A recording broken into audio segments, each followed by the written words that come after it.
Well, here we are, the 28th night, and it's been tough. Oh my gosh. Oh my gosh. Oh my gosh, it's been tough. Oh, some of the things that you go through, you get kind of terrified in a way. It works out all right, but sometimes you get a little bit in your heart. It's a little fearful because go to bed and start processing. It gets, terrifying in some ways. Not you might imagine. It just gets you'll see.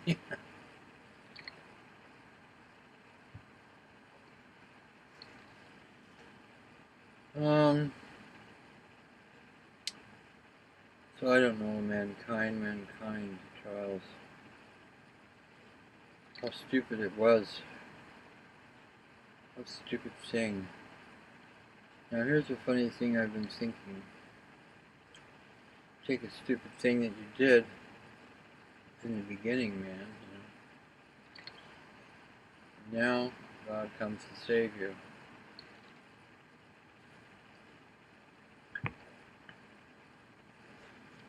But, it's tit for tat, see. So, so he saves you, but then, maybe there's something about it that's kind of,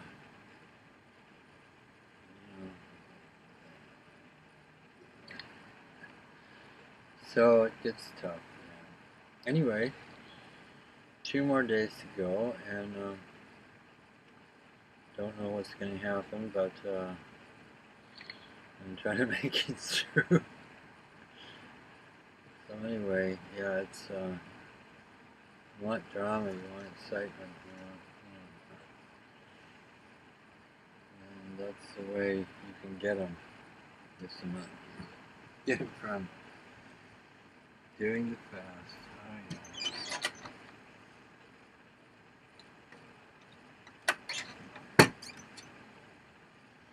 Now I want to tell you kids something. You have intelligence, don't you? And so I want you to kind of, if you see it, believe it. If you have intelligence and you see something that is kind of off, it doesn't seem quite right, take it up. Of course, it won't be easy. It'd be easier to say, "Oh no, it's yeah, I see your point. It's like that." See, but you know better, don't you? Take up that intelligence. You can increase your intelligence. You have it. God gave it to you. Use it. So if you see something going on, doesn't seem very intelligent to you, or maybe it seems a little bit like it might be, not really productive in terms of the fast. Let's just say. Don't throw that out. Don't say, "Oh no." Don't make yourself, as because if the other people don't see it, you're lucky, aren't you? You saw it. You're lucky. What did Christ see? He was lucky, wasn't he? What did Muhammad see? We don't know. I don't know much. Nobody knows much about, what he wasn't real personal, was he? And that was suited. That was the way it was. Probably all knows best. So, but you see, then, but the thing is, with your intelligence, you have to kind of be also humble. It's a road. You can't just be a smarty pants. So, kind of poking around at something doesn't seem quite right to you. We were talking about it tonight. Going to have big dinners with your friends. After the fast, you meet everybody. It is good. I'm not criticizing. I'm not saying there's anything wrong with it. It might be perfect, but there is a question.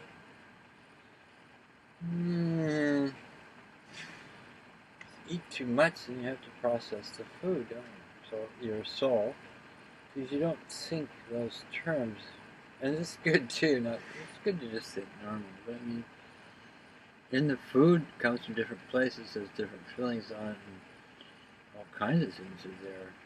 If you can see them, gratefully you can. Still, It's a lot of stuff. So then your being has to process all this stuff, doesn't it? Has to take care of everything. The soul is responsible for your health and all the essences. Everything has to be, things have to be done. So there's a lot of that work going on. By the end of the day, from about the time the dawn's going to come up, why, I don't know. Maybe your soul will be tired and rest. Something, you can't. So you don't eat much, and the soul goes, oh yeah, now I can go on with my thing. Now, of course, you start talking to people about this, that wouldn't be good either. So you have to be very diplomatic and say, no, that's good. You want to lie. I'm not into disseminating. You say, well, no, I'm going to do something else. You can. I used to always say, and I think this has held me in good stead.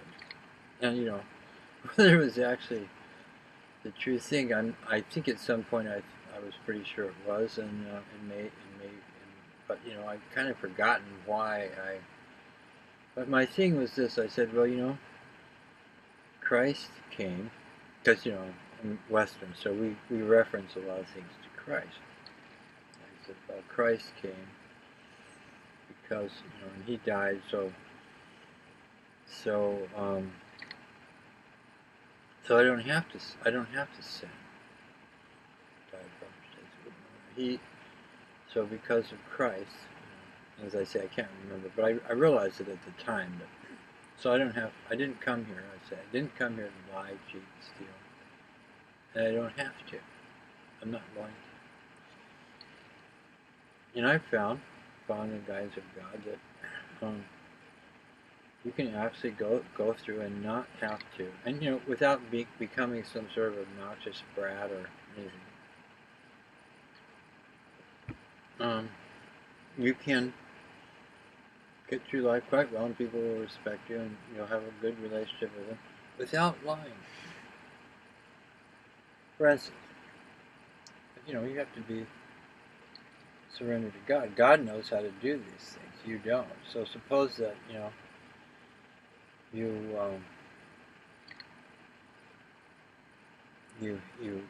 don't like your wife.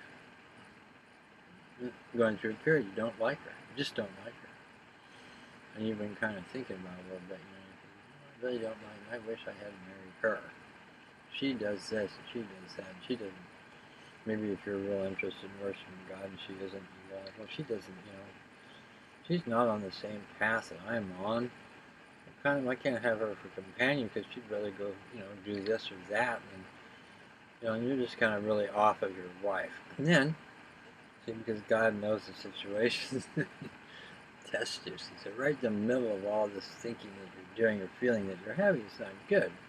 And you'll be thinking along those lines. Right in the middle of it all, she'll say to you in this wonderfully sweet, kind voice,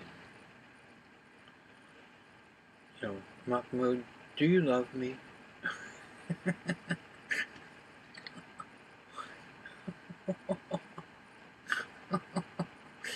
What are you going to do?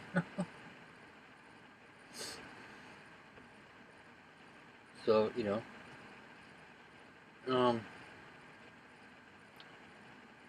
you can disseminate, can't you? And say, oh, yes, honey, I love you. Then tomorrow you tell her I want a divorce. But tonight, you don't want to get into it right now. So you say, no, I love you. So you've lied, haven't you? And you might justify, say, well, in a certain way, I do love her. Maybe not the way she thinks, but, because I'm really upset with her. But, I decided I don't really like her, that kind of thing. And then I suppose if you're a good Muslim, well, I'm not going to go there. There's other considerations. If you worship God, then you might say things to yourself, God help me, whatever, all of those and so on. But the thing that you said to her, that's not cool. But if you follow the guidance of God, you could answer her. You could say, I love God, and I love all the creatures that God created as much as I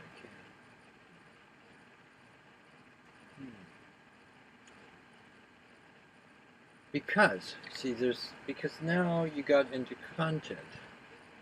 What could she say to you that? Yeah, that means you love me. You know, she could. Maybe she would too. You love God's creatures. Of course, I love you in that way. So you haven't lied to her, have you, at all? You've held your ground. Because this is about content. Because, like, it's a test for your, for you. Because in the first instance, because you go like, don't you? I mean, has this ever happened to you? And then you say, oh my God, why did you say it to me right at that moment? It's so impossible. How am I going to answer her? Why do they always do that? See, this is not them. It's God working this. Testing. Maybe she never said it to you before, but now, right in the middle of your conversation you're having in your head about her or your feelings or something, here she comes out and says that. How does that happen? That's a surprise. That's the way God works. When you're talking to God, lie to God. Well, yeah, you went ahead and kind of disseminated, didn't you? And you kind of didn't tell the truth. That wasn't good. Because what was the content of it? Well, the content of it was God is testing you. And your response was, I don't want to be tested right now. Could you come back another time? So you weren't there for the Almighty, were you? And boy, if you knew that you'd done that, you would not do that. I mean, they spelled it out to you. Say, oh no, I will, sure. But when will you? When he tests you, you don't want to be there. And what's the second content when you answer back and you say, well, I love God